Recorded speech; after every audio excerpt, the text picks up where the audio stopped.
अ, नमस्कार. केंद्रीय वाणिज्य मंत्री पियुष गोयल यांनी नुकतंच सोयाबीन आयातीचा विचार नसल्याचं म्हटलंय. त्यामुळे सोयाबीन बाजारातील अनिश्चितता दूर झाली. मात्र सोयाबीन बाजारातील चढ-उतार अद्यापही चालू आहेत. त्यामुळे शेतकऱ्यांमध्ये एक संभ्रमाची अवस्था आहे. आणि येणाऱ्या काळात दरातील चढ-उतार कायम राहतील का? तसंच सोयाबीनचे दर काय राहतील? सोयाबीन ठेवावं की विकावं? असे अनेक प्रश्न शेतकऱ्यांमध्ये आहेत.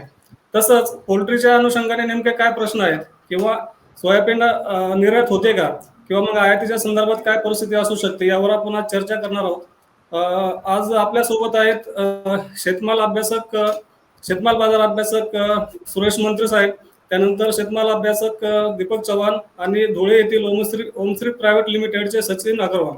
तर मी सुरुवातीला सुरेश मंत्री सरांना विचारतो की सर, सरकारने जी भूमिका मांडली आहे त्यानंतर बाजारात चढ उतार सुरू आहे, याची नेमकं काय कारण आहेत? सर्वप्रथम धन्यवाद मला या सेशनसाठी बोलवल्याबद्दल. कोणतेही बाजारामध्ये फंडामेंटल्स जे असते ते सर्वोपरी असते. म्हणजे आज जर आपण सोयाबीन घेतलं तर त्यामध्ये डिमांड आणि सप्लाय हे कसं मिसमॅच आहे की ते कसं आहे फंडामेंटल्स ते बघून त्या बाजाराचे भाव लॉंग टर्ममध्ये ठरवू शकतात. जसं की आपण बघितलं की सोयाबीनचे यावेळेस प्रोडक्शन 110-115 लाख टन असणार आणि त्यासमोर डिमांड किती आहे, आपलं एक्सपोर्ट आहे का, हे सर्व लॉजिक जेव्हा आपण बघू तर एक एक असं परत निघणार की आपल्याला या वेळेस एक्सपोर्टची गरज आहे. मागच्या वर्षीला आपण 22 लाख टन डीओसीच्या सोयाबीन पेंटचं एक्सपोर्ट केलेलं आहे. यावेळेस ते जे बाजारभाव आहे सध्या बाजारभावापेक्षा आपण भारतीय बाजार खूप उच्च दराने आहे आणि त्या हिशोबाने फक्त 5 किंवा 7 लक्ष टन एक्सपोर्ट होऊ शकणार. त्यासमोर जे आयात सुरू केलेले आहे सोया पेंटचे ते 6 लक्ष टन पर्यंत जाणार. म्हणजे जितका आयात आहे तितकाच निर्यात आहे या क्रॉप कॅलेंडर इयरमध्ये.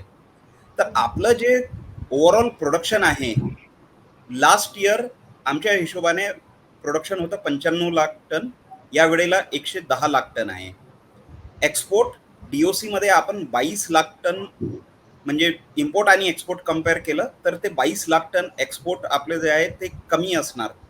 22 लाख टन डीओसी साठी आपल्याला साधारणतः 27 किंवा 28 लक्ष टन सोयाबीन लागते. तर 27-28 लक्ष टन सोयाबीन डीओसी एक्सपोर्टसाठी जे लागणार ते, आणि 10 ते 15 लक्ष टन आपल्याला प्रोडक्शन जास्त आहे. ओव्हरऑल आपली अवेलेबिलिटी जी आहे यावेळेस ते 30 ते 35 लक्ष टन कमीत कमी जास्त असणार जर आपण निर्यात मार्केटमध्ये आलो नाही तर. आता ही जी रिसेंट रॅली आलेली आहे दिवाळीपासून एक एक सव्वा महिने झालेला आहे सध्या, ह्याचे एक मोठं कारण आहे सर्व कास्तकारांना वाटते की आपल्याला भाव जास्त भेटायचे आणि जे मागच्या वर्षीला 10,000 जे भाव भेटलेले आहे जे ते भाव जर या वेळेस आले तर आपण त्या रेटला विकू. हे कास्तकारांना चांगले रेट भेटले तर खूप चांगलं आहे, पण समोर डिमांड आहे का? आपण आंतरराष्ट्रीय बाजारापेक्षा 25 ते 30% आपले भाव जास्त आहे. तर ह्या जे समीकरण आहे फंडामेंटल्स जे आहे, फंडामेंटल्स बघितलं तर अरायव्हल्स नसल्यामुळे आपले भाव वाढले. 51-5200 वाला आज सोयाबीन 67-6800 पर्यंत पोहोचलेला आहे प्लांट डिलिव्हरी. पण हे सपोर्ट करणार नाही लॉंग टर्म मध्ये, हे भाव जे आहे हे सपोर्ट करणार नाही. आणि एक ॲनालिसिस बघून आपल्याला हे निर्णय घ्यावा लागेल की हे भाव जे आहे हे जर ब्राझील अर्जेंटिना क्रॉप जे जानेवारी-फरवरीमध्ये स्टार्ट होणार आणि सध्या परिस्थितीमध्ये ते क्रॉपही चांगलं आहे तर आपण एक्सपोर्ट मार्केटमध्ये काहीही टिकू शकणार नाही आणि आपल्याकडे अवेलेबिलिटी सीझन एंडमध्ये जास्त असणार. आणि जो पॅनिक रायव्हलमध्ये यायला हवा होता तो सीझनच्या एंड मध्ये येणार. म्हणजे आपण जसं जसं सीझन वाढणार तसं तसं प्राइसेसवर प्रेशर येऊन जाणार, जसं हरभऱ्यामध्ये झालेलं आहे. सेम सोयाबीनमध्ये हो दिसणार आपल्याला. ओके. तर दीपक सर, मला एक आपल्याला एक प्रश्न आहे की आता DOC म्हणजे आता सोयाबीनचे रेट वाढलेत, सोयाबीनचे रेट वाढलेत. तर सोयाबीनचा सर्वात मुख्य जो कोणी वापर करता किंवा जो कोणी ग्राहक आहे तो पोल्ट्री इंडस्ट्री आहे. तर आता या वाढलेल्या रेटमध्ये पोल्ट्री इंडस्ट्रीचं चित्र कसं आहे? म्हणजे उत्पादन खर्च वाढलाय का आणि त्या तुलनेत त्यांचं रिटर्न आहे का तेवढं त्यांना? बरोबर. आत्ताच मंत्री साहेबांनी आपल्याला छानपणे बॅलन्स शीट समजून सांगितलं, लोकल आणि ग्लोबल सुद्धा. आणि ह्या बॅकग्राऊंडवर आपण आपल्या लोकल पोल्ट्री जो कंझ्युमर आहे, आपल्या DOCचा सगळ्यात मोठा कंझ्युमर आहे, असं म्हटलं जातं की 85 ते 90% कन्झम्पशन हे पोल्ट्री साईडने येतं. कोरोनाची अफवा नंतर खरोखरचा कोरोनाची वेव मोठी, त्याच्यानंतर बर्ड फ्लूची वेव, त्यानंतर सेकंड वेव, आणि नंतर सोया DOCचा हा जो काही पेच प्रसंग तयार झाला. मी पेच प्रसंग त्याला का म्हणतो तेही मी सांगेल तुम्हाला की आपण जेव्हा एक देश म्हणून विचार करतो तेव्हा आपल्या लक्षात येईल की आपण काय सगळ्या गोष्टी फेस करतोय. तर पोल्ट्रीचं जे म्हणजे गेली 17-18 वर्षे मी पोल्ट्री इंडस्ट्रीशी असोसिएट आहे. तर पोल्ट्रीमध्ये असं कधीही म्हटलं जायचं नाही की काही झालं तरी मार्च एंडला बॅलन्स शीटला थोडा का होईना प्रॉफिट दिसतो असं म्हटलं जायचं. पण मागच्या वर्षी बऱ्याचशाच आमच्या मित्रांनी सांगितलं की मागचं आर्थिक वर्ष त्यांच्यासाठी निगेटिव्ह होतं. आणि हे आर्थिक वर्ष आतापर्यंत सुद्धा खूप म्हणजे मोस्ट ऑफ दी पोल्ट्रीवाल्यांच्या बॅलन्स शीटवर निगेटिव्ह आहेत. म्हणजे समजा त्यांची ऍव्हरेज पोल्ट्रीमध्ये दोन सूत्र फार महत्वाची आहेत की ऍव्हरेज प्रोडक्शन कॉस्ट किती आहे आणि ऍव्हरेज मार्केट रेट किती आहे. तर ऍव्हरेज मार्केट रेट हा आता ऍव्हरेज प्रोडक्शन कॉस्ट ही पोल्ट्रीमध्ये वेगवेगळी, कारण पोल्ट्रीमध्ये 2-3 प्रकारचे मॉडेल आहेत. एक ओपन फार्मर आहेत, त्याच्यानंतर इंटिग्रेटर आहेत, सेमी इंटिग्रेटर आणि मोठ्या कॉर्पोरेट कंपन्या. त्यामुळे प्रत्येकाच्या मर्यादा किंवा प्रत्येकाचे काय म्हणता येईल त्याला दावे चांगल्या म्हणजे व्यवसायातील जे काही त्यांच्या स्ट्रेंथ आहेत किंवा विकनेस आहेत ते धरून जी काही एक कॉस्ट येते ऍव्हरेज प्रोडक्शन कॉस्ट, ती थोडीफार व्हेरी होते, कमी अधिक होते. कुणाची 80 असेल, कुणाची 85 असेल किंवा कुणाची 78 पण असेल. पण ओव्हरऑल मला काय सांगायचं की मागचं आर्थिक वर्ष आणि चालू आर्थिक वर्ष सुद्धा उत्पादन खर्चाच्या तुलनेमध्ये उत्पादन खर्चाच्या तुलनेमध्ये जो काही सरासरी विक्री रेट असतो ब्रॉयलरचा खास करून, तर तो कमी झालेला आहे. आणि यामुळे पोल्ट्री इंडस्ट्रीची कंडिशन खूप खराब आहे. ऍक्च्युली पोल्ट्री इंडस्ट्रीला गव्हर्नमेंटने तातडीने गव्हर्नमेंटकडनं जे काही आपलं सरकारी कोट्यातलं जे धान्य आहे ते सबसिडाइज रेटमध्ये देण्याची खूप मोठी गरज होती. पोल्ट्रीकडनं तसं पोझिशनिंग व्हायला पाहिजे तर ते झालं नाही. आणि आता काय झालंय की पारंपरिक एक गणित मी आपल्या शेतकरी मित्रांनाही समजून सांगतो की जी 2 किलोची कोंबडी होते तिला 3 किलो फीड लागतं साधारणपणे, 3-3.5 किलो. त्याच्यामध्ये 2 किलो हा मका आणि 1.25 किलो सोया DOC असं प्रोपोर्शन असतं. सोया DOC आणि मक्याची जी कॉस्ट आहे तर एकूण फीड कॉस्टच्या जवळपास 80-85% असते. आणि आता मक्यापेक्षा सुद्धा सोया DOCची कॉस्ट ही जास्त आहे. तर इंडस्ट्रीला मी जसं सांगितलं की हे जे काही घटना घडल्यात, पॅन्डेमिक, बर्ड फ्लू, या अशा सगळ्या घटनांमुळे पोल्ट्री इंडस्ट्रीची खराब कंडिशन ही खराब आहे. आज आज सुद्धा तुम्हाला मी एक साधं उदाहरण देऊन थांबतो. आज बघा तुम्ही, आज सुद्धा 80च्या खाली रेट आहेत. आणि मात्र अनफॉर्च्युनेटली रिटेल रेट हे 240-230 प्रति चिकनचे रेट हे 250च्या वर आहेत, म्हणजे 230-240. त्या त्या अनुपातमध्ये 125 ते 110-120 रुपये रेट पोल्ट्रीला मिळायला पाहिजे.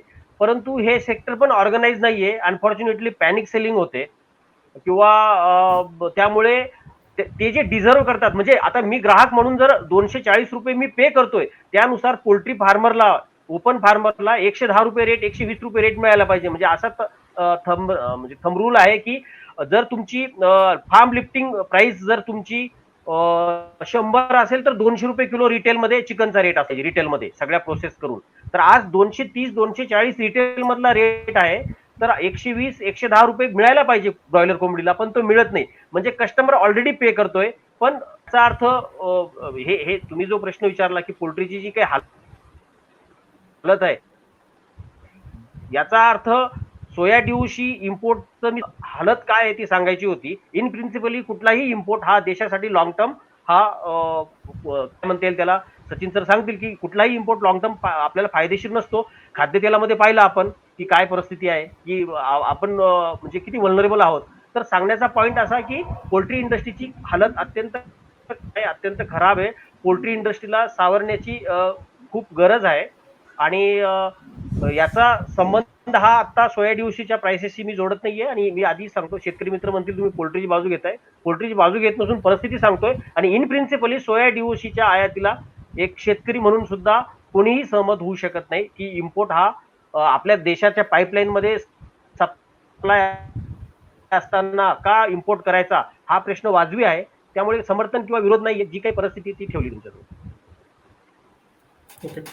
सचिन सर, मला आपल्याला एक प्रश्न आहे की आता सध्या असं सांगतात की बाजारामध्ये सोयाबीनची आवक खूप कमी आहे आणि आवक कमी असल्यामुळे आपल्याकडे सोयाबीनचे रेट सुद्धा वाढलेले आहेत. तर तुम्ही एक प्रक्रियादार किंवा एक निर्यातदार म्हणून तुम्ही याच्याकडे कसं बघता? आपल्याकडे सोयाबीनची आवक खरंच कमी आहे का? आणि आपल्याला निर्यातीमध्ये सध्या काय समस्या आहे? आवक आवक जी आहे, बघा, आवक कमी आहे का जास्त आहे, तो हा सगळा रेटचा विषय आहे. आपल्याला काय रेटला आपण त्यांच्याकडे मागणी करतोय मार्केटमध्ये आणि त्यांना विकण्यासाठी काय रेट अपेक्षित आहे. जसे जसेच रेट फार्मरला मी बघतो की 7,000चे जेव्हा प्लांटचे रेट येतात तेव्हा ऍग्रेसिव्ह सेलिंग येते आणि ती पण आता थोडी कमी झाली आहे, पण येऊन जाते सेलिंग. 7 ते 7,500च्या दरम्यान जेव्हा प्लांटचे रेट राहतील तेव्हा सेलिंग चांगली एक्सपेक्टेड आहेत आणि त्याच्या खाली अरायवल कमी होऊन जाते. म्हणजे लोकांना जे एक्सपेक्टेशन आहेत ते जास्त रेटचे. जेव्हा 7-7,500 मध्ये लोक माल काढतील, नंतर त्यांची अपेक्षा होऊन जाते 7.5-8, नंतर 8-8.5 यांच्या अपेक्षा वाढत जातात. त्या 7-7.5 मध्ये काही लोक चांगला माल विकतात, मग पुढे अजून त्यांच्या अपेक्षा वाढतात. असा हा रेट मार्केट वरती जात राहतो. तो एक नवीन बेस बनवत राहतो इयर एंड पर्यंत. तर हे ऑनली प्राइस डिपेंडेंट आहेत की प्राइस वरती डिपेंड, प्राइसच्या हिशोबाने अरायवल राहतील. आणि निर्यातमध्ये बघा, निर्यातीमध्ये जर केलं तर भारताचं जो नॉन जीएमओ आहेत, तर नॉन जीएमओचा एक्सपोर्ट 12 महिने राहील. पण एक जेव्हा प्लांटचे रेट 6,700च्या वरती जातील तेव्हा व्हॅल्यू ॲडेडच्या एक्सपोर्टला पण आपल्याला चीन आपल्याला कॉम्पिटिशन देणार, ब्राझील आपल्याला कॉम्पिटिशन देणार, US आपल्याला कॉम्पिटिशन देणार. तर 6,700 पर्यंत आपले व्हॅल्यू ॲडेड जे सोयाचे प्रोडक्ट आहेत ते एक्सपोर्ट होऊ शकतात. पण त्याच्यानंतर व्हॅल्यू ॲडेडचे नॉन जीएमओच्या प्रोडक्टलाही चॅलेंजेस आहेत. तर याच्यामध्ये मी म्हणेल की आता जो पण सोयाबीन आपण करणार आहोत तो डोमेस्टिक मध्ये यूज होणार आहे. जो सोयाबीन सीड आहे एक्सपोर्ट मध्ये कमी होणार. आपला जो मार्केट आहे बघा, ब्राझीलचं क्रॉप जर डबल पण आलं, युएसएचं क्रॉप डबल पण झालं, तर आपल्याला काय फायदा आहे? तो काय आपण यूज करू शकतो? तो काय आपण इम्पोर्ट करू शकतो? नाही, तो जीएमओ आहे. जेव्हा आकडे येतात की युएसचा एवढं यील्ड वाढतंय, त्यांचं क्रॉप एवढा चांगला आहे, तर आपल्याला काय फायदा आहे? काय ते आपण यूज करू शकतो, तो इम्पोर्ट करू शकतो, मग त्या नंबरला काही अर्थ नाहीये. त्यांचं 2-10 पटीने पण त्यांचं क्रॉप वाढलं, यील्ड वाढलं, तर आपल्याला उपयोगी नाही येतो, कारण तो जीएमओ आहे आणि आपण तो काही इम्पोर्ट करू शकत नाही. म्हणून त्या फिगर आपल्यासाठी काही इम्पॉर्टंट नाहीये. आणि राहिला एक्सपोर्ट, मागच्या वर्ष सोडलं तर मागच्या 5 वर्षापासून भारत हा व्हॅल्यू ॲडेडच एक्सपोर्ट करतो. व्हॅल्यू ॲडेडचाच एक्सपोर्ट चालू आहे. व्हॅल्यू ॲडेडचा एक्सपोर्ट भारत त्याच्याकरता नियंत्रित ऑर्गॅनिक एक्सपोर्ट्स आहेत, नॉन जीएमओचे प्रोडक्ट्स आहेत, फूडमध्ये यूज होणारे प्रोडक्ट्स आहेत. तर इंडियाचं मार्केट एक मागच्या वर्ष एक्सेप्शनल सोडलं तर याच्या पुढे कधी पण भारताने कधी पण पोल्ट्री फीडसाठी किंवा जीएमओच्या कम्पेअरमध्ये इंडिया कधी एक्सपोर्ट करू शकणार नाही. किंवा जेव्हा न्यू सीझन येणार तेव्हा भारताने कधी विचार नाही करायला पाहिजे की इंटरनॅशनल मार्केटच्या हिशोबाने आपले प्राइस मॅच होतील. नाही, कारण इंटरनॅशनल मार्केटमध्ये जीएमओ ते नॉन जीएमओचं जे प्रीमियम आहे ते आधी 35% जवळपास राहायचं आणि आता आहेत 55% प्रीमियम आहेत. तर जीएमओ नॉन जीएमओच्या रेटमध्ये 55%चा प्रीमियम आहेत. आणि ते याच्यामुळे की याचं उत्पादन कमी राहतं जीएमओ पेक्षा, त्याच्यामुळे हे नॉन जीएमओचा हा प्रीमियम मार्केट राहणार आणि आपण त्याला जीएमओच्या मार्केटशी कधी कम्पेअर नाही करायला पाहिजे. तो प्रश्न केव्हा येतो? जेव्हा आपल्याकडे एक्सेस सप्लाय राहतो अदर दॅन डिमांड. पण ती परिस्थिती कधी राहणार नाही. India is become importing countries. आपण इम्पोर्ट सोयाबीन सीड इम्पोर्ट करतोय. We are dependent on the imports of the soybean seed from the African countries. आपल्याला आफ्रिकन कंट्रीज करून जर सोयाबीन जे प्रमाणात यायला पाहिजे तेही लिमिटेशन्स आहेत. मला नाही वाटत की आपण 3 ते 5 लाख टनाच्या वरती ते सोयाबीन सीड इम्पोर्टला जाऊ शकतो, कारण तिकडेही नवीन प्लांट्स येतात आहेत, तेही एक्सपोर्ट्स मार्केटला डेव्हलप करतात आहेत. तर आपल्याकडे तो मार्केट येतोय. आपल्याला चायनाशी कॉम्पिटिशन आहे. चायनाचा हा 10 वर्षाआधी क्रॉप होता 10 मिलियन नॉन जीएमओ आणि आजही तिथे 20 मिलियन क्रॉप आहे नॉन जीएमओचा. तर चायना 10 वर्षामध्ये त्यांचं उत्पन्न डबल झालं सोयाबीनचं, पण इंडिया तिकडेच आहे. चायनाचं एवढं मोठं कन्झम्पशन असून सुद्धा चायनाने कधीही जीएमओ अलाउड नाही केलंय फार्मिंगसाठी, त्यांनी नॉन जीएमओच अलाउड केलेलं आहे. पण आपल्याला आपली जी परिस्थिती आहे, जेव्हा चायनाचं 1990 ते 1990 ते 95 मध्ये जे चायनामध्ये परिस्थिती निर्माण झाली होती की सोयाबीन सिडे मुबलक नाही आहेत तिकडच्या कन्झम्पशनसाठी, तर गव्हर्नमेंटने फर्स्ट टाइम इम्पोर्टचे विंडोज ओपन केले होते आणि तीच परिस्थिती आज भारतामध्ये उत्पन्न होते. पण त्यांनी काय केलं, जीएमओ सोयाबीन सीडचे इम्पोर्ट अलाउड केलं, पण त्यांनी फार्मिंग मध्ये कधीही जीएमओ अलाउड नाही केलंय आजही त्यांनी, आणि त्यांनी त्यांचं उत्पन्न डबल केलं. आज उत्पन्न डबल असून सुद्धा ते एक्सपोर्ट मार्केटमध्ये नॉन जीएमओ करतात, ते डोमेस्टिक फूड मध्ये डेव्हलप होतोय. तो GMO non GMO both are different markets आणि ते आपल्याला समजणं गरजेचं आहे. आणि जी चायना आहेत, आज आपल्याला आपण जे कोटा सिस्टीम करतो, 12 लाख टन अलाउड केलं, 5 लाख टन अलाउड केलं, तुम्ही याला कोटा लिमिट नका ठेवू. जे मोठे इम्पोर्टर राहतील पोल्ट्री फार्मर्स ते याचा फायदा घेतील, जे मोठे इम्पोर्टर राहतील ते याचा फायदा घेतील. ते काही त्यांच्या बाईंग प्राइसला इथे सेल नाही करणार, किंवा जो मीडियम साईज फार्मर राहणार तो काही इम्पोर्ट करू नाही शकणार, तर त्याला त्या कॉस्टिंग त्याला जास्त येणार आणि मोठ्या कंपनीना कॉस्टिंग कमी होणार. तर तुम्ही कोटा सिस्टीम सोडून याच्यावरती 50% इम्पोर्ट ड्युटी आणा आणि 12 महिने अलाउड करा. 50% इम्पोर्ट ड्युटी राहिल्यानंतर कमीत कमी पोल्ट्रीवाल्यांना हा नाही राहणार की ग्रोथ आपण जर अवेलेबिलिटी आहे का नाहीये, डिमांड सप्लायचा इश्यू आहे का नाहीये, ते आकडे बाजूला ठेवून 50% अलाउड केल्यानंतर जसा $540 आहेत फॉरेन मध्ये रेट CNF इंडियाला येऊन पडतील, तर 50% ड्युटी केली तर कमीत कमी यांना एक खात्री होऊन जाईल की काही झालं तरी आपल्याला सप्लाय तरी अवेलेबल राहणार.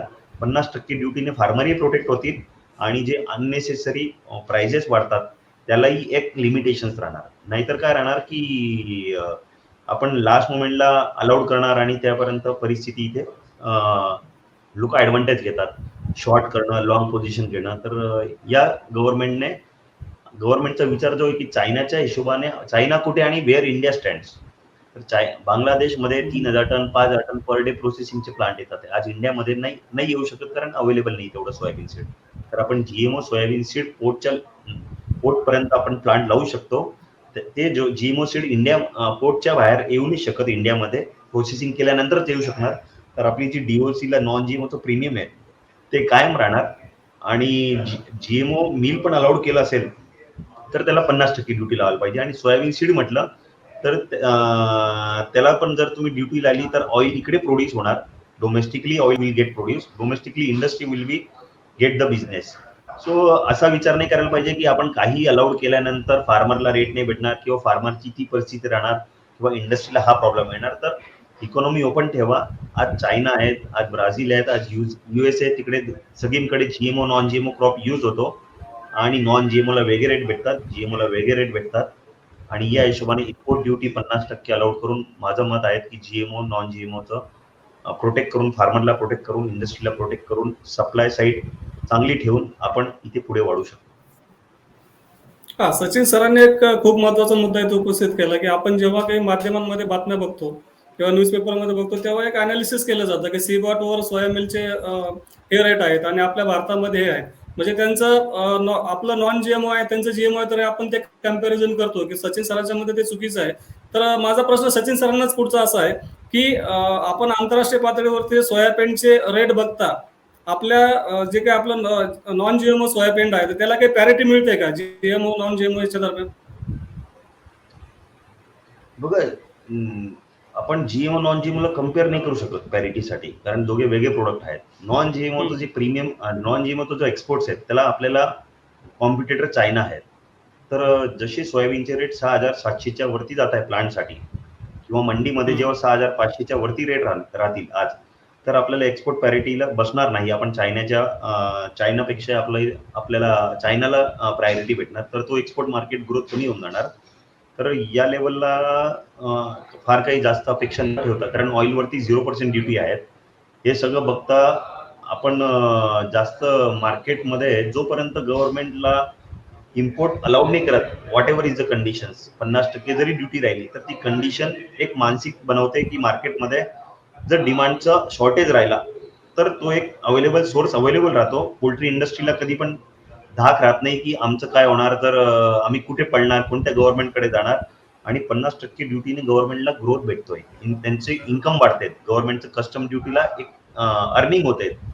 आणि ऑइलची जी अर्निंग बंद झाली आहे गव्हर्नमेंटची 40%वरून 0% ड्युटी आहे, तर तिकडे कुठे कॉम्पेन्सेट होते. आणि गव्हर्नमेंटने आजच 1 एप्रिल पासून काय ड्युटी राहणार आहे ऑइलवरती आजच डिक्लेअर करून घेतल्याने व्यवसाय हा सुरळीत होतो, चांगला होतो. पुढच्या स्ट्रॅटेजीज बनतात.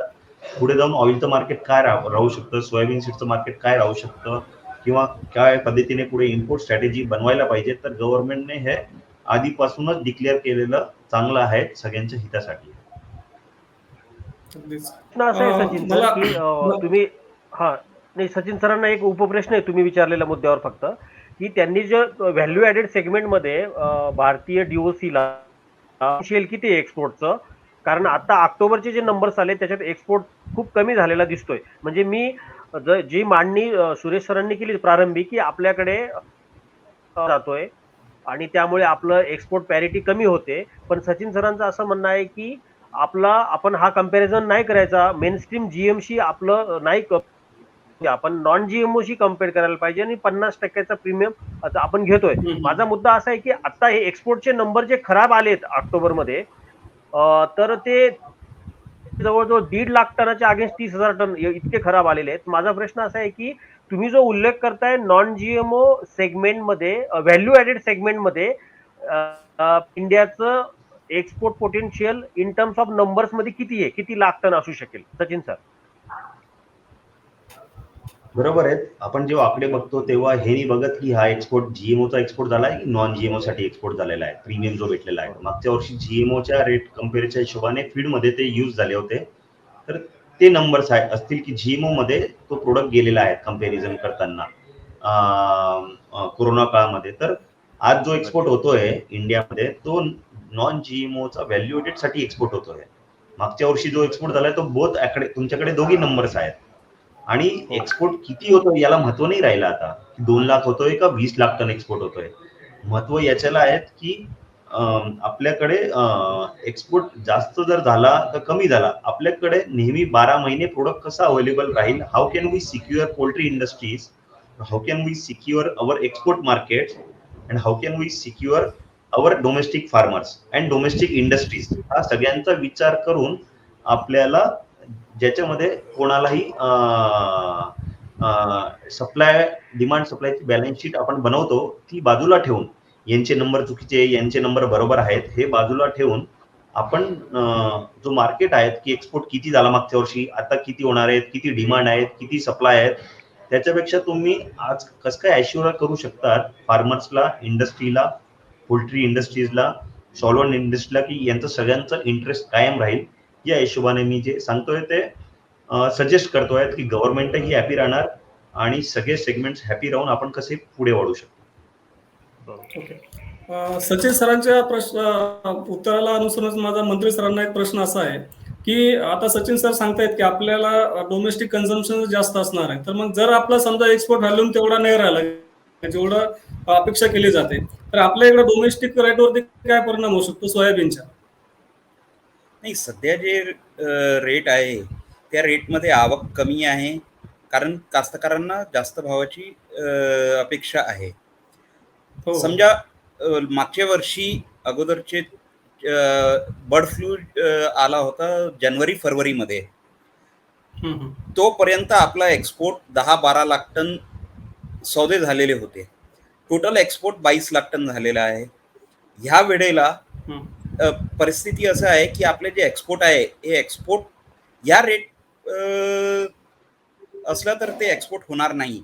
आणि सध्या नाही, जेव्हा मार्चच्या नंतर चणाची आवक सुरू होणार आणि ट्रेडर्सला सुद्धा लिक्विडिटी पाहिजे असते. लिक्विडिटी क्रायसिसमुळे नंतर प्रेशर वाढणार डोमेस्टिक प्राइसेसवर. सध्या डिमांड सप्लाय मॅचिंग होते आणि हेच 6700 जे रेट आहे 67-68 हे रेट टिकणार सध्या. पण नंतर जे आहे नंतर हे रेट किती पट टिकवू शकणार हे एक फार मोठा प्रश्न आहे. ओके. सर, दीपक सरांना माझा एक प्रश्न आहे की तुम्ही आधी विश्लेषण केलं की बाबा पोल्ट्री इंडस्ट्रीचा आता उत्पादन खर्च याच्यामध्ये वाढतोय. जेवढा रेट ग्राहक मोजतायत त्या तुलनेमध्ये जो उत्पादक आहे त्याला तेवढा रेट मिळत नाही. आणि पण एक प्रश्न म्हणजे शेतकरी असा प्रश्न उपस्थित करतायत की जसं शेतकऱ्यांचं होतं तसंच पोल्ट्री उद्योगाचं जर होत असेल, पण त्या तुलनेमध्ये तुम्हाला तुम्हाला जर समजा कच्चा माल कमी रेटमध्ये हवा असेल तर त्यासाठी शेतकऱ्यांनी का ते सहन करावं, असा एक प्रश्न उपस्थित केला जातो. तर पोल्ट्रीच्या बाजूने एक तुमच्यापर्यंत काय मेसेज येतात का त्यांचं काय म्हणणं आहे याबाबत? नाही, बरोबर. हे आपण काय करतोय, आपण ही जी चर्चा आहे, मी तर म्हणतो सोयाबीन फार्मर आणि पोल्ट्री फार्मर किंवा तर आपण पाहतोय की आपण जेव्हा विचार करतो की पोल्ट्री सेक्टर किती मोठा कंझ्युमर आहे आणि आज पोल्ट्री बरोबर. सेक्टर काय हिशोब करतंय, सोपा हिशोब काय करतंय की इम्पोर्ट केला तर 46,000 टनात डीओसी मिळते आणि लोकल प्राइसेस, हा पोल्ट्रीचा हिशोब आहे की लोकल प्राइसेस या समजा अच्छा. 60,000 प्लस आहेत. म्हणजे हा जो 10-12 हजार टनाचा गॅप दिसतोय, त्यांना हा गॅप फार मोठा गॅप आहे तसा पोल्ट्री इंडस्ट्रीच्या दृष्टीने. मग पोल्ट्री इंडस्ट्री असं म्हणते की अरे आम्हाला का नको, मग ग्लोबल मार्केटमध्ये त्या रेटचा आम्हाला थोडा फायदा व्हायला पाहिजे, अशी त्यांची भूमिका असते. समजा आपले रेट जर खूप प्रीमियमवर हाय असतील, पण अनफॉर्च्युनेटली सचिन सर सांगतील त्याच्यामध्ये इम्पोर्टर लोकांनी विकली नाहीये डीओसी. मी जो मुद्दा मांडला होता की लॉंग टर्म मध्ये इम्पोर्ट हा कोणाच्याही हिताचा नसतो, भारतासारख्या देशाच्या. तर बरोबर. सगळ्या इम्पोर्टर लोकांनी बरोबर. सचिन सर स्वतः एक्सपोर्ट इम्पोर्ट मध्ये आहेत, मंत्री सर स्वतः सगळे हे ट्रॅक करतात. तुम्ही सगळे आकडे बघा. आपल्याकडे जो 6.5 लाख टन डिलिव्हर झालेला आहे त्याची जी काही प्राइस तुम्ही बघा, मार्केट प्राइस आपली डीओसीची मार्केट प्राइस खाली आली नाही इम्पोर्ट अलाव केला तर, राईट. आणि तेव्हा आपण काय इम्पोर्ट अलाव केला की जुलै ऑगस्ट सप्टेंबर मध्ये अक्षर म्हणून गव्हर्नमेंट कन्व्हिन्स झालं की ठीक आहे आम्ही देतो, राईट. आणि पोल्ट्री, आता कुठलाही पोल्ट्री एंटरप्रेन्योर म्हटलं की आम्हाला कोंबड्यांना खाऊ घालायला डीओसी नाही, मी तुम्हाला सांगतो गटारीला पॅनिक सेलिंग झालेलं कोंबड्यांचं. तर माझा मुद्दा असा आहे, सगळ्या मित्रांना माझ्या असं अपील आहे की ऍक्च्युअल प्रॉब्लेम काय आहे ते आपण पाहूयात की मागच्या आताची पाईपलाईन मध्ये, आता सुरेश सरांनी सांगितलं की 110 लाख टनाचा क्रॉप आहे, राईट. तर पाईपलाईन मध्ये आता क्रॉप आहे, तर क्रॉप आहे तरी भाव उंच आहेत. समजा उंच का आहे त्याच्या पद्धतीने आता फार्मर निगोशिएट करायला लागलाय. जर फार्मरने ठरवलं की 20% कॅरी फॉरवर्ड करायचा, तर कुठे आहे तुमच्याकडे सप्लाय? लक्षात घ्या. ट्रेडिंग पॅटर्न सांगतो मी, कांद्यासारखी कमोडिटी फार्मर किती होल्ड करतो. तर मुद्दा लक्षात घ्या की हे जे 110 लाख टनाचं जे काही म्हटलं जातंय, जरी फार्मरने कॅरी फॉरवर्ड केला तरी तुमचं टाईट होतं बॅलन्स शीट. मग सचिन सर जे सांगताय की 6,500 जर रेट असला तर आपण एक्सपोर्ट आपल्या व्हॅल्यू ऍडेड सेगमेंट मध्ये, ते म्हणताय की तुम्ही हा नका विचार करू. आणि एक लक्षात घ्या, 6.5 सीड जेव्हा असतं 55 ते 60 हजार डीओसी असते, 55 ते 60ला पण लार्जली प्रॉब्लेम नाहीये. हा पोल्ट्री इंडस्ट्री विषयी गैरसमज निर्माण करण्यात आला. पोल्ट्रीला ही भीती वाटते की खूप जास्त प्राइसेस झाल्यात तर मग ते आता ऑलरेडी अडचणीत आहे, 10,000च्या भीती वाटते. सचिन सरांनी जसा उल्लेख केला, स्पेक्युलेशन होते. लोक आपल्याकडे अनेक प्रकारचे लोक आहेत मार्केटमध्ये. पॉइंट असा वाटते की जर 10 सीड जर असंच खूप क्रॉस झालं, त्याच्यावर काही प्रॉब्लेम झाले तर डीओसी ची कॉस्ट खूप वाढते. आणि आता मी जो मागाशी मुद्दा मांडला, तर जर 230 रुपये किलो ऑलरेडी रिटेल मध्ये चिकन आहे, तर पोल्ट्रीला 6.5 ही जी प्राइस सांगितली, जसा सीड एवढा भाव हा इंटरनॅशनली आणि डोमेस्टिकली सुद्धा पॅरिटीत बसतो इन टर्म्स ऑफ एंड युजरचं जे काही एंड प्रॉडक्ट आहे त्या हिशोबाने. असं आहे की आपला शेतकरी पण आपण हॅपी ठेवू शकतो, एंड युजर पण हॅपी ठेवू शकतो, प्रोसेसर पण हॅपी ठेवू शकतो. त्यासाठी जे पॉलिसी फ्रेमवर्क घेऊन बरोबर जाण्याचं, सगळ्यांची मतं घेण्याचं, तर ते पॉलिसी फ्रेमवर्कचा हा पॉइंट आहे. मला असं वाटतं की एकाही पोल्ट्रीवाल्याला वाटत नाही, सगळ्या पोल्ट्रीवाल्या सोयाबीन उत्पादकांना, मक्यावाल्यांना पैसे मिळावेत. आणि पोल्ट्री आणि आपल्या पोल्ट्री सोयाबीन फार्मरलाही हे माहिती आहे. पॉइंट काय होतं माहिती का, पॉलिसी हे जे काही निर्णय ते बघा, गव्हर्नमेंटमध्ये मशिनरीज जे लोक असतात ते काही कमोडिटी अनालिस्ट किंवा ते काही मार्केट अनालिस्ट नसतात. त्यांना जसं तुम्ही सांगाल तसे ते निर्णय घेतात. पण निर्णय घेण्याची प्रक्रिया त्यांना जर बरोबर घेऊन सगळ्यांचं जर समजून घेतलं तर ही वर्थ ठरेल असं मला वाटतं, की त्याच्यामध्ये आता ज्या पद्धतीने जगभरात कमोडिटी बिहेव करतात तो जर तो पॅटर्न पाहिला तर माझ्या मते की आपण ह्या जुन्या ज्या मानसिकता आहेत आपल्या बाजारभावाच्या, म्हणजे 4,000 ही सपोर्ट प्राइस समजा असेल सोयाबीनची, मला वाटतं की ती राहू नये, कारण जग बदललंय. आणि तो मुद्दा जो आहे मला वाटतं सचिन सर विस्ताराने सांगतील की भारतामध्ये व्हॅल्यू ऍडेड मध्ये भारताचं इनहाऊस सोया वाढत चाललेला आहे. व्हॅल्यू ऍडेड मध्ये कशी डिमांड आहे. आणि मला आणखीन एक मुद्दा फक्त लास्ट असं समजून घ्यायला आवडेल की आपण जो एक्सपोर्ट करतोय, म्हणजे आपले मी तर एक्सपोर्टर सुद्धा कधी कधी निगोशिएट न करता बऱ्याचदा त्यांनाही ऑर्डर कव्हर करायचे असतात, म्हणून एक्सपोर्टर सुद्धा शेतकऱ्यांसारखं पॅनिक सेलिंग करतात की काय मार्केटमध्ये. कारण मागच्या तुम्ही ऑक्टोबर, नोव्हेंबर, डिसेंबर, जानेवारी मधले जर रेट पाहिले आपल्या सोया डीओसीचे ऍव्हरेज रेट, तर तिथे प्रीमियम दिसत नाही जो सचिन सर सांगता येतो. म्हणजे मग आपल्या कशी विकली ती कमोडिटी माहित नाही. आता ते सांगू शकतील किंवा त्याच्यात काही असं स्पेसिफिकेशन नाही आपल्याकडे की नॉन जीएमओ आणि जीएमओ, पण आपण जो प्रीमियम 5% तो तो कागदावर कधी कधी दिसत नाही. तो का दिसत नसावा ते सचिन सर चांगलं सांगू शकतील. तो का दिसत नाही प्रीमियम, म्हणजे जसं म्हणजे आपल्याकडनं सुद्धा ओव्हरसेल होते का एखादी कमोडिटी, आपल्याकडनं पोल्ट्रीकडनं जे कव्हर व्हायला पाहिजे त्यांच्याकडे फंड्स नसल्यामुळे त्यांच्याकडनं पण कव्हर होत नाही बऱ्याचदा. त्यांचे ऑपरेशनल प्रॉब्लेम खूप असतात. मला असं वाटतं की हा हा जो मुद्दा आहे हा खूप असा आणि त्याला खूप वेगवेगळे पदर आहेत. आणि जसं मी म्हटलो की फार्मर यावेळी एक मूड मध्ये आहे की तो 10-15% कॅरी फॉरवर्ड करण्याच्या मूड मध्ये आहे. मला वाटतं की ही लाईन जर आपण लक्षात डिकोड व्हायला सुरुवात होईल. आणि क्रॉप बद्दल लास्ट पॉइंट, हे जे 120 लाख टनाचं आधीच एस्टिमेट होतं, मी जेव्हा प्रत्यक्ष गावाकडे दौरा केला तेव्हा शेतकरी म्हटला की कापून ठेवलेला जो तेव्हा वाटत होतं की 15 क्विंटल येईल, पण काढलं तेव्हा 8-10 क्विंटलच मिळालं.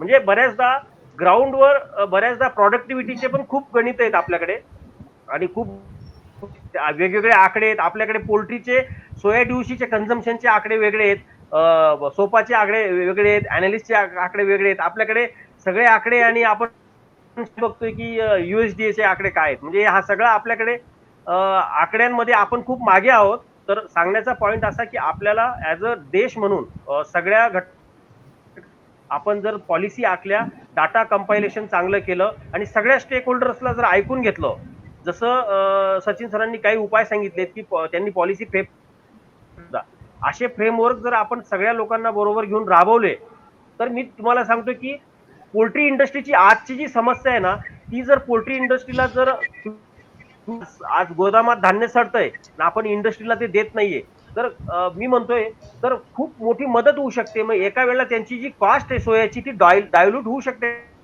असे पॉलिसी इंटरव्हेन्शन गव्हर्नमेंट करत नाही किंवा त्यांना तसे सजेशन दिले जात नाही. तर सगळे सचिन सरांकडे सुरेश सरांकडे जा, फक्त दोघांसाठी माझा एक प्रश्न आहे फक्त की आपल्याकडे जो प्लॅटफॉर्म आहे म्हणजे future exchange, चायनाचं Dalian commodity exchange ज्या पद्धतीने त्यांनी ग्रो केले गेल्या काही वर्षांमध्ये, त्या तुलनेत एनसीडीएक्स मध्ये वारंवार जे आणले जात एनसीडीएक्स मध्ये किंवा हे जे काही प्रोसेसर कडनं सुद्धा असं बोललं जातंय की हे स्पेक्युलेटर इथे साठेबाजी किंवा होते. माझा असा मुद्दा आहे की प्राइस डिस्कवरी दिशा देण्यासाठी किंवा आज सगळ्यांनाच जर एनसीडीएक्स नसलं तर मी म्हणतो गावाकडे आपली खेडा खरेदी अशी किंवा असेल किंवा आपले फार्मर कंपन्यांची बाईंग, त्यांना एनसीडीएक्स हा खूप सध्या मार्केट बघण्यासाठी. तर मला असं म्हणायचं आहे की एनसीडीएक्स सारखा चांगला प्लॅटफॉर्म आपण आणखीन चांगल्या पद्धतीने कसा ग्रो करता येईल, त्याच्यात कसं आपण रॅशनलायझेशन चांगल्या पद्धतीने येऊ शकेल, म्हणजे जेणेकरून आपण जे काही आपल्याला जी दिशा मिळाली पाहिजे मार्केट संदर्भात प्रॉपर, तर ती होईल. आणि त्याच्या प्रकार असतील तर ते रोखण्यासाठी आपल्याला पॅरामीटर्स आहेतच, परंतु मला असं म्हणायचं की ह्या प्लॅटफॉर्मचा आपण जास्तीत जास्त चांगला वापर कसा करून घेऊ शकतो. बरोबर आहे. मी हा प्रश्न एकूण मंत्री सरांकडे जातो की सर, आता दीपक सरांनी जो काही मुद्दा उपस्थित केला की एनसीटीएक्स वरती नेहमी प्रश्नचिन्ह उपस्थित केले जातात. म्हणजे कुठलं इव्हन आपण तुरीच्या बाबतीत अनुभवलं, हरभराच्या बाबतीत अनुभवलं, इव्हन आता सोयाबीनच्या बाबतीत तेच झालं की म्हणजे पोल्ट्री जे काही ऑल इंडिया पोल्ट्री ब्रिडर्स असोसिएशन होती त्यांनी तीच मागणी केली की वायद्यांवर बंदी घाला. तर मग नेहमी हा प्रश्न पुढे काय येतो? नाही, तसं बघितलं तर एनसीडीएक्स प्राइसेस सध्या जे आहेत ते स्पॉट प्राइसेस पेक्षा कमी आहेत. आणि मागच्या वेळेसही जेव्हा 10,000 पर्यंत पोहोचले होते एनसीडीएक्स भाव, स्पॉट प्राइसपेक्षा एनसीडीएक्सचे भाव कधीही कमी होते. तर हे स्पेक्युलेशन सेलरने केलेलं होतं की बायरने केलं होतं हे बघण्याचा मुद्दा आहे. पण सध्या जे ओपन इंटरेस्ट आहे, ओपन इंटरेस्ट म्हणजे जे ओपन स्टँडिंग आहे सध्या, ती जवळपास 1,00,000 टन आहे. 1,00,000 टन म्हणजे क्रॉप साईजच्या 1%. ही जी ओपन इंटरेस्ट आहे ती कमी आहे, कारण मार्जिन लावलेली आहे 28%. 28% म्हणजे मला जर का 10 टन सोयाबीन खरेदी किंवा विकायची आहे एनसीडीएक्स प्लॅटफॉर्मवर, तर 1,80,000 पर्यंत मार्जिन असते. इतका मार्जिन देऊन कोणीही काम करणार नाही. यामुळे स्पेक्युलेशन वाढतो. स्पेक्युलेशन जी डिलिव्हरी आपल्या एनसीडीएक्स प्लॅटफॉर्मवर 3-4 वर्ष अगोदर 3.5-4 लाख टन पोहोचलेली होती, सध्या ती यावेळेस 9,500 टन जवळपास आहे. तर जर डिलिव्हरी नसलं तर स्पेक्युलेटर्सला एक पॉईंट असते की आम्ही प्राइजेस कुठेही नेऊ शकतो, अप साईड किंवा डाऊन साईड, हे दोन्ही कडे लागू असते. सध्या तेजी आहे तर तुम्ही ब्लेम करणार की स्पेक्युलेशन तेजीसाठी आहे, डाऊन साईडसाठी उलटं असते. पण हे एक प्लॅटफॉर्म हेल्दी बनवण्यासाठी गव्हर्नमेंटने जसं FPOs वगैरे सर्वांना एनसीडीएक्सने मदत दिलेली आहे, पण ते प्रॅक्टिकली डिलिव्हरी होत नाही. जर हे डिलिव्हरी प्लॅटफॉर्म बनलं तर जे प्रोसेसर्स आहे तेही या प्लॅटफॉर्मवर हेजिंग प्रॉपर करू शकतात, तेही यावर डिलिव्हरी घेऊ शकतात. आता त्यांना माहीत आहे की जर 10,000 टन मला एक्सपोर्ट करायचं आहे आणि मी डिलिव्हरीसाठी एनसीडीएक्सवर पोझिशन बनवून घेऊ, तर मला हे डिलिव्हरी भेटणार नाही, कारण एनसीडीएक्सवर मालही नाही आहे, तर मी डिलिव्हरी कशा घेऊ. तर हे जे प्रोसेसर्स आहेत तेही या प्लॅटफॉर्मवरून दूर जातात. तर हे सेबी आणि एनसीडीएक्स हे दोघांनी बघण्याचा मुद्दा आहे की आपण या पार्टिसिपेशन जसं जसं वाढणार, प्राइस डिस्कवरी चांगली असणार. सध्या तुम्ही बघतात 2 दिवसात 300 रुपयाची तेजी मंदी किंवा 24 तासात होतात. हे कोणालाही तेजी मंदी कोणत्याही इंडस्ट्रीसाठी बरोबर नाही आहे, ते प्रोसेसर असो किंवा ट्रेडर असो किंवा कास्तकार असो. तर हे स्पेक्युलेशन कसं कमी होणार, हे पार्टिसिपेशन वाढून, आणि त्यासाठी सेबीने आणि एनसीडीएक्सने जे मार्जिन 10,000 जेव्हा सोयाबीन होती तेव्हा ठीक आहे, तेव्हा मार्जिन 30% नॉर्मल होती. आता पीक सीझनमध्ये जर 30% मार्जिन असली तर कोणीही पार्टिसिपेशन नसणार आणि स्पेक्युलेटर्स याचा फायदा घेणार. बरोबर. मी सचिन सर, तुमच्यासाठी एक प्रश्न असा आहे की कधी नाही त्या शेतकऱ्यांनी यंदा आपला माल आम्हीच विकणार, म्हणजे आम्ही कसा विकायचा आम्हीच ठरवणार, अशी भूमिका घेतली आहे आणि त्याचा परिणाम आपण बाजारात बघतोच आहे. तर एक प्रश्न असा आहे की जे प्रोसेसर्स आहे किंवा जो उद्योग आहे त्यांनी शेतकऱ्यांचा हा ट्रेंड मान्य केलाय का, किंवा त्यांनी मान्य केलं की आता शेतकरी या मोडमध्ये आहे, तर मग उद्योगाची काय भूमिका आहे याच्या पुढे आता? आपण कोणालाही बंधन टाकू शकत नाही की तुझा माल तू या रेटला विकायला पाहिजे, कमी रेट कमी होतील का रेट वाढतील. ज्याचा माल आहे तोच त्याचा अधिकार आहे की त्याने काय त्याचं कॅरी फॉरवर्ड करायला पाहिजे की काय करायला पाहिजे. त्याबद्दल आपण काही त्यांना एक सांगू शकतो की जे तुम्ही होल्डिंग करतात आहेत याच्यामुळे तुम्हाला जर फायदा होत असेल तर चांगली गोष्ट आहे, याच्याने नुकसानही होऊ शकतो, असं नाही आहे की फायदाच होईल. तर ते डिसाईड होणार की जर इंडस्ट्रीला प्रोसेसरला माल भेटत नसणार तर आम्ही इम्पोर्ट सोयाबीन सीड करणार आफ्रिकन कंट्रीने, तो माल मुबलक अवेलेबल होईल. तो जेवढा माल चायना जायचा तो पण इंडियाला येणार, तो एक शक्यता इम्पोर्टची वाढून जाईल सोयाबीन सीडसाठी. कारण प्रोसेसर आणि इंडस्ट्रीज मार्ग तर बघणार की कसं ते पूर्ण करणार, त्यांचं प्रोसेसिंग आणि डिमांड कशी पूर्ण करणार जर ते होल्डिंग वाढते तर. पण आपल्याला इम्पोर्टही महाग पडतो, कारण इंडियाचे जे रेट्स राहतील त्या हिशोबानेही इम्पोर्टर्स आपल्याला कोट करतात डोमेस्टिक रेट्स प्रमाणे. पण आपण नॉन जीएमओचं जे सोयाबीन सीड आफ्रिकन कंट्रीजने येतोय तो इम्पोर्ट वाढेल. ते जानेवारी फेब्रुवारी मार्च मध्ये मुबलक अवेलेबल राहतील.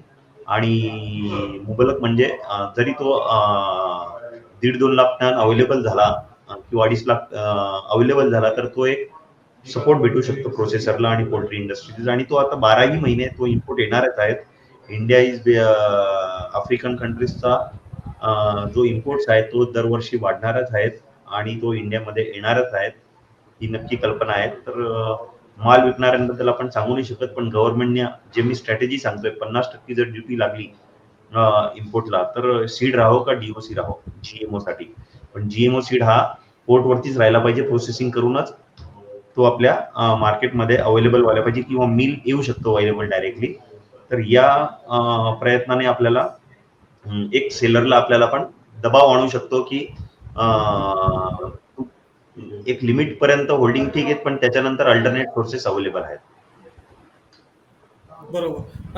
तर त्याला लागून प्रश्न असा आहे की जे काही आता तुम्ही सांगितलं आफ्रिकन देशांमधून आपल्याकडे सोयाबीन येऊ शकतं, तर आता जे येतंय. आपले डोमेस्टिक रेट बघतो, हा, की जे डोमेस्टिक रेट आहे आता ते 6,500च्या दरम्यान खालीवर होत आहेत, म्हणजे दर स्थिर राहत नाहीयेत. तर आपले रेट कुठपर्यंत पोहोचल्यानंतर म्हणजे 7, 7.25, 7.5, तर पॅरिटी कधी मिळेल ते सोयाबीन आपल्या देशात येण्यासाठी? ते म्हणजे एक शेतकऱ्यांच्या माहितीसाठी हा प्रश्न असा आहे की हा सर बोला. सोयाबीन जेव्हा 5500 होतं तेव्हाही इम्पोर्टचे सौदे होत होते. 6,000 तेव्हाही होतोय, 6,500 तेव्हाही होतोय आणि 7,000 तेव्हाही होतोय. इम्पोर्ट्स हा कंटिन्युअस डेली कॉन्ट्रॅक्ट होतात, डेली अवेलेबल होतो आणि तो येणारच आहे. तो व्हॉल्यूम आपल्याला इंडियामध्ये भेटणारच आहे. बरोबर. दीपक सर, मला तुम्हाला असा प्रश्न आहे की आता माझ्याकडे सोयाबीन आहे, म्हणजे सगळ्या शेतकरी आता असं विचारतायत की माझ्याकडे सोयाबीन आहे, तर नेमकं गोंधळून जातात की रेट किती राहील. कधी एकदमच सोयाबीन 6,200, 6,500, कधी कधी 7,000वर जाते, परत खाली येते. तर तुम्ही काय सल्ला द्याल की नेमकं शेतकऱ्यांनी आता काय भूमिका नाही घ्यायला पाहिजे याच्यामध्ये? आणि रेट खरंच नाही, त्यांनी अगदी जे काही थोडं आता अजून नाही केलेलं आहे, म्हणजे 10,000पेक्षा कमी दरात विकणार नाही, तर तो पॉसिबल आहे का? नाही, अगदी माझा कॉल काय आहे मी सांगतो. म्हणजे मला काय वाटतं, मी मी फार्मरच्या नजरेतनं जेव्हा मी विचार करतो, माझं एक सिंपल लॉजिक असं आहे की हे वेदर क्रॉप्स आहेत, राईट. हे पॉलिसी राईट. मी काय करणार आहे, मी माझी जी कमोडिटी आहे, मी मी एक नक्की कळतं की प्रत्येक क्रॉपची, आपल्यासारखे जे अभ्यासक आहेत त्या क्रॉपची एक इंट्रेन्सिक व्हॅल्यू काय असते ते आपल्याला कळतं की प्रत्येक वर्षागणिक काय साधारण असू शकते प्राइस. पण याच्यात फार तांत्रिकतेत न जाता माझं पीक, समजा सचिन सर आज सांगतील की आज आपली 20,000 टन समजा आपण सोयाबीन क्रश करतोय, राईट. आपली गरज 6 लाख टन 7 लाख टन जर पकडली डोमेस्टिक, आणि मॅक्सिमम जो आपल्याला एक्सपोर्ट पोटेन्शियल आहे असं करून जर आपण 6-7 लाख टन जर आपण मंथली आपलं जे जेनेरिक आपलं जे काही कन्झम्पशन आहे प्रोसेसरचं किंवा डोमेस्टिक कन्झम्पशनच्या पॉईंट ऑफ व्ह्यूने मी एक 20-22 हजार, आता शेतकरी नेमका 20-22 हजार टनच माल रोज विकतोय, इतकं पर्टिक्युलर शेतकऱ्याची चालली सध्या, राईट. म्हणजे तुम्ही देशाचा जर संबंध आकडे बघितले, म्हणजे ॲग्मार्क नेटचे जर आकडे बघितले, तर आपल्याला ते दिसतंय की शेतकरी किती माल विकतोय, जेवढा प्रोसेसरला जेवढी त्याची डिमांड आहे किंवा जेवढी पॅरिटी बसते सध्या लोकलला किंवा एक्सपोर्टला, तर अनुपात मध्ये विकतोय.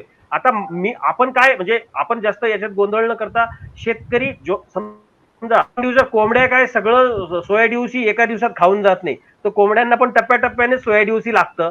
तर हे कन्झम्पशन क्रॉप आहेत. माझा पॉइंट असा आहे की 7 ते 8 टप्पे आपण करायचे. आपण काय हा सट्टाबट्टा नाही करू शकत, कारण हे वेदर क्रॉप आहेत, पॉलिसी क्रॉप आहेत, याच्यात खूप अडचणी आहेत. तर माझं एकच की मी माझ्या पिकाचे 8 टप्पे करणार. हो, तर 8 टप्पे 12 टप्पे दर महिन्याला. समजा माझ्याकडे जर 100 क्विंटल माल आहे समजा, तर मी तो 120 क्विंटल माल आहे तर 10-10 क्विंटल मी दर महिन्याला विकणार. सोयाबीन हे करन्सी सारखं युज होत आहे आता विदर्भ मराठवाड्यामध्ये, शेतकरी अगदी 2-2 पोते घेऊन येतो. माझा पॉईंट काय आहे की जास्त होल्ड करते मी आणि पॅनिक सेलिंग पण करत नाहीये. जेवढी डिमांड आहे प्रोसेसरची त्या अनुपात मध्ये मी स्लोली माल रिलीज करेल. मी पॅनिक सेलिंग करून स्टॉकिस्टच्या हातात माल देणार नाही त्याला पुढे पैसा कमवायला, आणि मी इतका पण होल्ड करणार नाही की माझा एक्सपोर्ट येणार. म्हणजे आणि एक्सपोर्ट आता सचिन सरांनी जरी सांगितलं की आफ्रिकन कंट्रीज मधनं आपल्याकडे जे लिस्ट गरीब देश आहेत, गरीब देशांकडनं कुठली ड्युटी नाहीये, आणि त्यांच्याकडनं जो सीड येतंय ते 3 ते 4 लाख टनाच्या वर त्याचं पोटेन्शियल नाहीये. म्हणजे आपल्या प्रोसेसर पुढे पण ही एक चॅलेंज आहे की ते किती खेचू शकतात. तर फार सीड मुद्दा राहिला की जगामध्ये किती सीड अवेलेबल होतं नॉन जीएमओचं, त्याचं मार्केट सगळं किती आहे, सगळ्या गोष्टी. मला असं वाटतं की भारतात आजपर्यंत तुम्ही 10 वर्षातले रेकॉर्ड बघा डीजीएफटी कडचे, तुम्हाला 3 लाख टनावर आपला इम्पोर्ट व्हायचा नाही. यावर्षी नंबर कदाचित 4 लाख टनापर्यंत जाईल. माझा पॉइंट असा आहे की भारतासारख्या देशाची गरज भागवण्यासाठी आपली भूक खूप वाढते दरवर्षी, इतकी वाढते की अजून 3-4 वर्षांनी आपण ह्या चर्चा पण नाही करणार, इतकी आपली भूक असेल. मला एवढंच सांगायचं आहे की शेतकरी यापुढे शेतकरी असाच माल विकेल जेवढी डोमेस्टिक आणि एक्सपोर्टची गरज आहे, तेवढाच माल शेतकरी टप्प्याटप्प्याने विकेल. शेतकरी पॅनिक सेलिंग करणार नाही आणि आणि अननेसेसरी होर्ड पण करणार नाही माल. कारण आफ्टर ऑल शेवटी धंदा हा सगळ्यांना माहिती, आपला माल काय रेटने विकायला पाहिजे. पण सारांश असा की जर आपण आपलं जर सोनं आहे, आपलं नॉन जिओमो क्रॉप आहे, ऑर्गॅनिक मध्ये आपल्याकडे खूप प्लांट उभे राहत आहे. युएस मध्ये सरप्राइझिंगली 2 लाख टनाचा त्यांचा इम्पोर्ट आहे बॅलन्स शीट मध्ये. तुम्ही बघितला की युएसने भारत, जगभरामध्ये खानपान बदलतंय, जगभरामध्ये लोकांचे ज्या पद्धतीने ही जी ऑर्गॅनिक सेगमेंट मध्ये डिमांड आपली ओपन व्हायला लागली आहे, जे मार्केट, तर ते सगळ्या सिनेरिओ जर पाहिला तर मला असं वाटतं की नॉन जीएमओ आपलं हे सोन्यासारखं क्रॉप आहे. आणि ते सोन्यासारखं असल्यामुळे जसं दीपक सोनं सर, आपण आपल्याला टप्प्याटप्प्याने की एक फक्त Last शेवटचं call, की हा. आपलं तुम्ही कुठल्या दराची पातळी बघता की समजा शेतकऱ्यांना आता तुम्ही सांगितल्याप्रमाणे जर टप्प्याटप्प्याने माल विकत राहिला तर एक दर पातळी काय राहू शकते, एक अंदाज काय असू शकतो तुमचा? नाही नाही, एक मिनिट. दर पातळीवर बोलायला दोन्ही इथे सक्षम आहेत. मी फक्त स्ट्रॅटेजी सांगतो. मी एवढं सांगतोय तुम्हाला, दर पातळी काही असली 7-8 भागात टप्प्याटप्प्याने विकणार. माझा ऍव्हरेज रेट काय येतो वर्षभराचा तो महत्वाचा असा आहे. आणि माझा वर्षभराचा ऍव्हरेज रेट जी काही नॅशनल आणि इंटरनॅशनल फेअर मला, इतकं सिंपल आहे. त्यामुळे कोणीही या समजात राहू नये की शेतकरी माल पॅनिक सेलिंग करून विकेल. याच्यातनं जेवढे लोक, शेतकरी त्याचा माल तेजी असो वा मंदी, शेतकरी त्याचा माल टप्प्याटप्प्यानेच विकणार. त्याला हे माहित आहे की प्रोसेसरला रोज किती लागतो, त्याला हे माहित झालंय. आता तुम्हाला सांगतो होणार आहे आता बघा. म्हणजे माझा पॉइंट लक्षात घ्या की जेवढी जेनेरिक डिमांड आहे आपली मंथ ऑन मंथ, तेवढा माल बाजारात शेतकरी आणेल. ते आणण्याचं सूत्र असं आहे, साधं सूत्र असं, भाव काय निघेल, भाव मी ठरू शकत ना कोणी ठरू शकतं जगामध्ये. भाव आहे निसर्गाच्या हातात. उद्या सुरेश साहेबांनी सांगितलं, उद्या टिपिकल बातम्या, वेदर खराब झालं ब्राझील अर्जेंटिनात, परत पाऊस कमी झाला, कोरडं हवामान, लगेच सुरू व्हायला लागते तिकडं. आता इंडोनेशिया मलेशियाचे इन्व्हेंटरीज किती शॉर्ट मध्ये आहेत आणि मार्च एप्रिल नंतरच तिथे सप्लाय सुरळीत होईल. जगभरामध्ये क्रूड तेल कसं बिहेव करतंय, त्यामुळे बाजारभाव नाही सांगू शकत. मी तर नाही सांगू शकत, मार्केट पार्टिसिपंट आहेत ते सांगू शकतील, मी नाही सांगू शकणार. मला एकच कळतं, माझा माल मी बाजाराची जेवढी गरज आहे त्या अनुपात मध्येच विकेल. मी पॅनिक सेलिंग करून स्टॉकिस्ट सपोर्ट. बरोबर आहे. मी आता मंत्री सरांकडे जातो. सर, आता शेतकऱ्यांची जे काही आता विक्री चालू केली म्हणजे टप्प्याटप्प्याने, आता दीपक सरांनी सांगितल्याप्रमाणे एकतर जेवढी आपल्या पोल्ट्रीची म्हणजे आपली जेवढी इंडस्ट्रीची जेवढी गरज आहे त्याप्रमाणे अनुपातमध्येच आपल्याकडे सध्या अरायवल होते, सोयाबीनची आवक बाजारात होते. तर हे जर पुढे असंच चालू राहिलं तर मग आपल्या इकडं एक रेटचा अंदाज काय असू शकतो, किंवा मग शेतकऱ्यांची विक्री अशीच शेतकऱ्यांनी चालू ठेवावी का, किंवा मग आंतरराष्ट्रीय बाजारात जे काही आता तुम्ही आधी सांगितलं की विविध देशातलं सोयाबीन येतं किंवा मग त्यांचं डीओसी आहे ते इंटरनॅशनल मार्केटमध्ये, मग तुम्ही याच्याकडे कसं बघता की आपल्या रेटवर काही परिणाम होऊ शकतो का, किंवा मग शेतकऱ्यांनी विक्री कशी असायला पाहिजे थोडक्यात? नाही, जसं दीपक सरांनी सांगितलं टप्प्याटप्प्यात शेतकऱ्यांनी विकावं. आणि जसं सचिन सर सांगतात की जसं जसं भाव 7,000 पर्यंत पोहोचते, एक सेलिंग फार्मरकडून दिसायला येते. तर मी टेक्निकल अनालिसिसच्या हिशोबाने सांगतो, हा प्राइस म्हणजे 7,000 किंवा 7,100 पर्यंत जाऊ शकते. आणि तेव्हा जर का व्हॉल्यूम असलं, सप्लाय वाढलं, तर त्या रेंजमध्ये कास्तकारांनी आपलं काही पर्सेंटेज माल नक्की विकावं. टेक्निकल अनालिसिस च्या हिशोबाने 7,000 7,100 ही एक चांगली रेंज आहे सेलिंगसाठी. मी आता सचिन सरांकडे जाईल हाच प्रश्न घेऊन की तुम्ही शेतकऱ्यांना म्हणजे काय आव्हान किंवा एक इन्साइट काय द्याल मार्केटचं? त्यांनी माल काढायला पाहिजे, माल द्यायला पाहिजे. फार कमी वेळेत चांगले रेट भेटतात आहे. आणि इंडस्ट्रीला जर हे रेट तुम्ही पकडून घेतले तर आम्हाला काही हरकत नाही, आम्हाला वर्षभर माल भेटणार आहेत होल्डिंग केल्यानंतर. तोही प्रॉब्लेम नाही येत की जर इंडस्ट्रीला थ्रू आउट द इयर्स माल पाहिजे आणि कोणी या रेटला स्टॉक करणार नाही. पहिली गोष्ट की हे जे रेट्स आहेत हे काही स्टॉक करण्यासारखे रेट्स नाहीच आहेत. आणि जे पण स्टॉक राहणार आहे तो शकतो. जो पण माल राहणार आहे तो शेतकऱ्यांकडे राहणार आहे. तर त्यांना माल काढायला पाहिजे त्यांनी, हे माझं त्यांचं म्हणणं, त्यांच्यासाठी म्हणणं. बरोबर. आपण इथे थांबू. तर आपण आता इथे थांबूयात. या सगळ्या चर्चेतून आता आपण एक सार असा काढता येतो की शेतकऱ्यांनी जे काही आता टप्प्याटप्प्याने माल विकायचा किंवा जशी उद्योगाची गरज आहे तसेच माल बाजारात आणायचं असं ठरवलं दिसतंय यावर्षी.